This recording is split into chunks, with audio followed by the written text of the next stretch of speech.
Late at night, the old typewriter clacked by itself in the study, keys striking with unnatural precision. I watched frozen as words materialized. "Do not answer the doorbell." My heart raced. Moments later, the bell echoed through the silent house.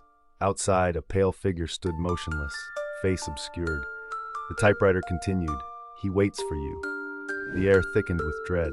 I backed away, but the typewriter hammered on, spelling out horrors before they unfolded, each message a chilling prophecy. I tried to flee, but the last line appeared, "You can never leave." The bell rang again.